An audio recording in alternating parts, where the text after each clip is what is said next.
ఓం నమో భగవతే శ్రీరమణాయ. జగన్లాల్ యోగి బొంబాయిలో వ్యాపారవేత్త. శ్రీరమణ మహిమ అనే గ్రంథాన్ని రచించారు. శ్రీరమణులని 1939లో మొదటిసారిగా దర్శించుకున్నారు. నా 18వ ఏట స్వామి వివేకానంద, స్వామి రామతీర్థల రచనలనెన్నింటినో చదివాను. సామాన్యమైన జీవనం గడుపుతూ ఉత్తమ భావాలను కలిగి ఉండి ఆధ్యాత్మిక విషయాలకు అంకితమవ్వాలన్న ఆదర్శాన్ని నాలో ఈ పుస్తకాలు నాటాయి. నా 20వ ఏట మహాత్మాగాంధీతో కలుసుకునే భాగ్యం కలిగింది. ఆయన ఆదర్శాలు నాకు నచ్చాయి. చాలా కాలం వాటిని పాటించడానికి ప్రయత్నించాను. 38వ ఏట మహాత్ముని ఆదర్శాల పట్ల శంక పొడమింది, నమ్మకం సన్నగిల్లింది. ఈ రోజులలోనే శ్రీరమణ మహర్షి గురించి విన్నాను. ఆఫీసుకు రైల్లో వెళ్తూ నా స్నేహితుడు ఒకడిని కలుసుకున్నాను. అతను అప్పుడే శ్రీరమణాశ్రమానికి వెళ్ళి వచ్చినట్లు చెప్పాడు. యోగులము అని చెప్పుకునేవారంటే నాకు పరమ అసహ్యం అన్నాను. నా స్నేహితుడు వదలలేదు. రమణ మహర్షి యోగిని అని చెప్పుకునేవారు కాదు, ఆయన అసలు సిసలైన ఋషి అని నమ్మించడానికి అతడు ప్రయత్నించాడు. మద్రాసు నుండి వెలువడే సండే టైమ్స్ పత్రికా సంపాదకుడు కామత్ వ్రాసిన శ్రీ మహర్షి అనే పుస్తకాన్ని నాకు ఇచ్చాడు. నాకే దురభిప్రాయాలున్నా ఈ పుస్తకం నాలో ఉత్సుకతను రేకెత్తించింది.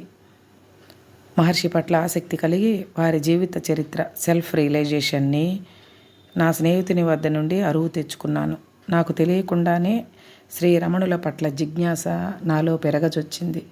ఇక కొన్నాళ్ళకి శ్రీరమణాశ్రమానికి వ్రాసి మహర్షి గురించి ఆంగ్లంలో ఉన్న పుస్తకాలన్నింటినీ తెప్పించుకునేంత వరకు వెళ్ళింది. మొదటిసారిగా ఆశ్రమానికి వెళ్ళినప్పుడు శ్రీరమణులు శిలాప్రతిమ వలె నిశ్చలంగా మౌనంగా సోఫాపై కూర్చుని ఉన్నారు. వారి సన్నిధిలో కొత్తగా ఏదీ ప్రసరింపలేదు. నా పట్ల వారి ఆసక్తిని చూపలేదు. నాకు ఆశాభంగం కలిగింది. ఏదో ఆప్యాయత, సాన్నిహిత్యం ఉంటాయని ఎదురు చూశాను. కానీ ఆ రెండూ లేని వారి సమీపానికి వచ్చాననిపించింది. పొద్దున్నుంచి సాయంత్రం వరకు వారి సన్నిధిలో కూర్చున్నాను. నేను బొంబాయి నుండి వచ్చాను కదా అని ఏమాత్రమైనా నా పట్ల ఆసక్తి కనబరుస్తారేమోనని ఎదురు చూశాను. కానీ నేను ఏ విధమైన ఆసక్తిని రేకెత్తించలేదు వారిలో. వారిపై అన్ని ఆశలు పెంచుకున్న నాకు వారికి నా పట్ల ఏమాత్రం ఆసక్తి లేకపోవడం చాలా బాధాకరమైంది. ఇక ఆశ్రమాన్ని విడిచిపోదామని నిర్ణయించుకున్నాను. ఈ వ్యాకులపాటుతో వ్యధ చెందుతున్న నా మనసుకు ఆ హాలులోని వాతావరణం దుస్సహమైంది. ఇక భరించలేక చల్లగాలి పీల్చుకుందామని బయటకు నడిచాను. గోపాలన్ అనే ఒక యువకుడు నా వద్దకు వచ్చి నేనెక్కడి నుంచి వచ్చానని అడిగాడు. బొంబాయి నుంచి అని చెప్పగానే నన్ను సద్గురువుకు ఎవరైనా పరిచయం చేశారా అని అడిగాడు.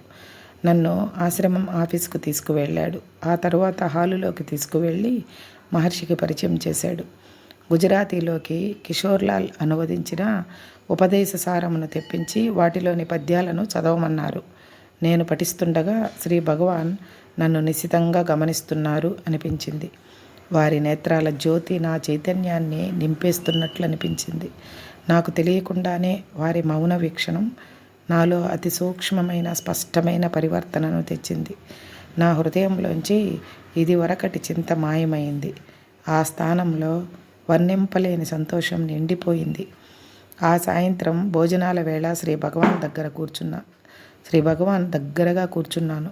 ఆ ఆనంద పారవస్యంలో ఉన్న నా స్థితిలో ఆ భోజనానికి లోకాతీతము, అసాధారణము అయిన రుచి ఉన్నట్టు అనిపించింది. స్వర్గంలో భగవంతుని సన్నిధిలో ఏ విందులోనో పాల్గొంటున్నట్టు అనిపించింది. సద్గురు దివ్య సన్నిధిలో 3 రోజులు గడిపాను. నా దృక్పథం పూర్తిగా మారిపోయింది. ఆ కొద్దిపాటి కాలం తర్వాత ఎన్నెన్నో విధాల బంధింపచేసిన నా పూర్వాభిప్రాయాలు, దురభిప్రాయాలు పూర్తిగా పోయాయి. వాటి ఛాయలే లేవు. సరి అయిన దృక్పథాన్ని అడ్డగించే సంకెళ్ళు పోయాయి అనిపించింది. నా మనస్వరూపమంతా మారిపోయిందని, కాంతి, ఆశ, ఆనందము కల లోకాన్ని నా ఎదుట దివ్య మాంత్రికుడు ప్రత్యక్షం చేశారని అనిపించింది. అజ్ఞానం వల్ల బాధాగ్రస్తము, వృధాభరితము అయిన యావన్ మానవాళి కేవలం వారి వల్లనే ఉద్ధరింపబడగలవనిపించింది. దర్శనమన్న మాటకి అసలైన అర్థం మొదటిసారిగా తెలియవచ్చింది. గాంధీవాదిగా నేను కూడా మహాత్ముని పిలుపు మేరకు అరెస్టు కావాలని అనుకున్నవాణ్ణే. కానీ నా కుటుంబ పరిస్థితులు అందుకు అనుకూలంగా లేకపోయాయి. అయోమయ స్థితిలో పడ్డాను. ఈ సందిగ్ధాన్ని భరించలేక సద్గురువు దర్శనం చేసుకుంటే సమస్యకు పరిష్కారం దొరుకుతుందేమోనని తిరుమన్నామలైకి ప్రయాణమయ్యాను. అక్కడికి చేరాక సద్గురు సన్నిధిలో కూర్చున్నాను. నా సమస్యని వారికి ఏ విధంగా విన్నవించుకోవాలో ఆలోచింపసాగాను. నా ప్రార్థనను వారికి మౌనంగానే వారి సహాయాన్ని అర్థిస్తూ చెప్పుకుందామని నిశ్చయించుకున్నాను. తేజోమయమైన వారి ముఖం వైపు దయా ప్రేమ కలిగి ప్రకాశిస్తున్న వారి కళ్ళ వైపు చూస్తూ ఉన్నాను. అకస్మాత్తుగా ఒక ఆశ్చర్యకరమైన అద్భుత సంఘటన జరగన ఆరంభించింది. శ్రీ భగవాన్ ముఖం మహాత్ముని ముఖం వల్లే మారటం ప్రారంభించింది. వారి శరీరం మాత్రం ఏమీ మారలేదు. అట్లా ఆశ్చర్యంగా చూస్తుంటే కాసేపటికి శ్రీ భగవాన్ ముఖము మహాత్ముని ముఖము ఒకదాని వెంట ఒకటి త్వరగా కనబడసాగాయి. నా హృదయం సంతోషంతో నిండిపోయింది. నేను చూస్తున్నది నిజమా కాదా అన్న సందేహం కూడా కలిగింది. శ్రీ భగవాన్ ముఖం నుంచి దృష్టిని మరల్చి ఇతరుల వైపు చూచాను. నాకు కనబడుతున్నది వాళ్ళకు కూడా కనబడుతోందా అని తెలుసుకోవడానికి. వాళ్ళ ముఖాల్లో ఏ మార్పు కనబడకపోయినప్పటికీ నేను చూస్తున్నది నేను కల్పించుకున్న దృశ్యమేను అనుకున్నాను. కళ్ళు మూసుకొని కాసేపు మౌనంగా కూర్చున్నాను. మళ్ళీ కళ్ళు తెరిచాను. శ్రీ భగవాన్ ముఖం వైపు చూడగానే పూర్వపు దృశ్యం మళ్ళీ కనబడింది. శ్రీ భగవాన్ ముఖము, గాంధీజీ ముఖము. ఇవే కాకుండా ఒకదాని తర్వాత ఒకటిగా కృష్ణుడు, బుద్ధుడు, కబీరు, రామదాసు ఇంకా ఇతర యోగులు కనబడసాగారు. నా సందేహాలన్నీ పోయాయి. ఆ దివ్య దర్శనాలని సంతోషంగా చూశాను. ఇట్లా 5 నిమిషాలు గడిచాయి. నా వ్యాకులతనంతా వదిలించుకొని సద్గురువుకు నా సమస్యను అర్పించి ఊరుకున్నాను. వారు నాతో ఒక్క మాట కూడా అనలేదు. కానీ నా సమస్య పరిష్కారమైంది. నా రాజకీయ విధి, గార్హస్థ్య విధి కూడా నెరవేరాయి. 1945లో బొంబాయిలోని నా ప్రెస్ని మూసేసి శ్రీ రమణాశ్రమంలో స్థిరపడిపోదామని నిశ్చయించుకున్నాను. నా ప్రెస్ని అమ్మడానికి ఏ విధమైన ప్రయత్నాలు చేసుకోలేదు. అంతా శ్రీ భగవానికే వదిలేశాను. ఒకనాడు తెల్లవారుజామునే నేను నిద్రకి మేల్కొనటానికి నడుమ ఉన్న స్థితిలో శ్రీ భగవాన్ మనోదర్శనమైంది. వారు పక్కన ఒక ఆయన ఉన్నాడు. అతను నా స్నేహితుడేనని గుర్తుపట్టాను. అతను ఎప్పుడూ ఆశ్రమానికి వెళ్ళలేదు. శ్రీ భగవాన్ పట్ల విశ్వాసం ఉన్నట్టు చెప్పలేదు. శ్రీ భగవాన్కి నాకు మధ్య ఈ సంభాషణ గడిచింది. శ్రీ భగవాన్, నీ ప్రశ్న అమ్మాలనుకుంటున్నావు కదూ? నేను, అవును భగవాన్, కానీ కొనుక్కునేవాడు దొరకాలి కదా. శ్రీ భగవాన్, ఇతను నీ ప్రశ్ని కొనుక్కుంటాడు, అతనికి అమ్ము అంటూ నా పక్కనే నిలబడ్డ నా స్నేహితుని వైపు చూపారు. నేను, శ్రీ భగవాన్ అనుగ్రహించిన ఆ ప్రశ్ని కొనుక్కునేవాడిని చూపారు కాబట్టి ఏ ధరకి అమ్మాలో కూడా వారు అనుగ్రహించి చెప్తే ఆ ధరకే అమ్మతాను. శ్రీ భగవాన్ గోడ మీద నియాన్ దీపకాంతిలో వెలుగుతున్న 5 అంకెల మొత్తాన్ని నాకు చూపారు. ఆ మొత్తం సబబుగానే ఉంది. వెంటనే శ్రీ భగవాన్ను నా స్నేహితుడు మాయమైపోయారు. నా మనోదృశ్యమంతమైంది. ఆ మనోదర్శనమే ఆశ్చర్యకరమైందనుకుంటే ఇంకా ఆశ్చర్యకరమైంది జరిగింది. ఆనాడు ఉదయం 11 గంటలకి ప్రెస్లో అడుగు పెట్టేసరికి నాకు మనోదృశ్యంలో కనబడ్డ నా స్నేహితుడు నా కోసం ఎదురు చూస్తూ కూర్చున్నాడు. నాతో వేరే వ్యవహార విషయం కోసం వచ్చాడు. అతనే నా ప్రశ్న భావి కాలంలో కొనవలసిన వాడని అతనికి తెలియదు. అతనిని శ్రీ భగవాన్ పంపారనిపించింది. ఆనాటి ఉదయం నాకు కలిగిన దృశ్యం గురించి అతనికి చెప్పాను. ఎంతో శ్రద్ధగా విన్నాడు నా మాటలని.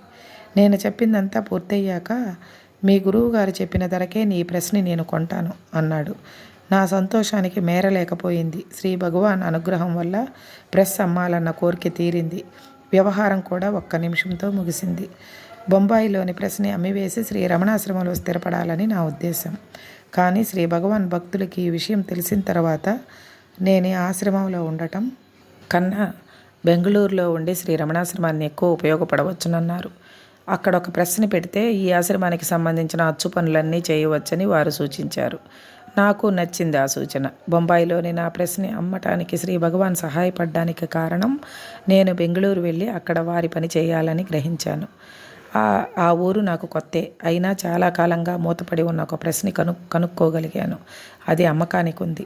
ఆ యజమానిని కలుసుకొని ఆ ప్రెస్ని నేను ఎందుకు కొనాలనుకుంటున్నానో చెప్పాను. ప్రెస్ని అమ్ముతానన్నారే కానీ ధర గురించి నిర్ణయం తీసుకోలేకపోయాము.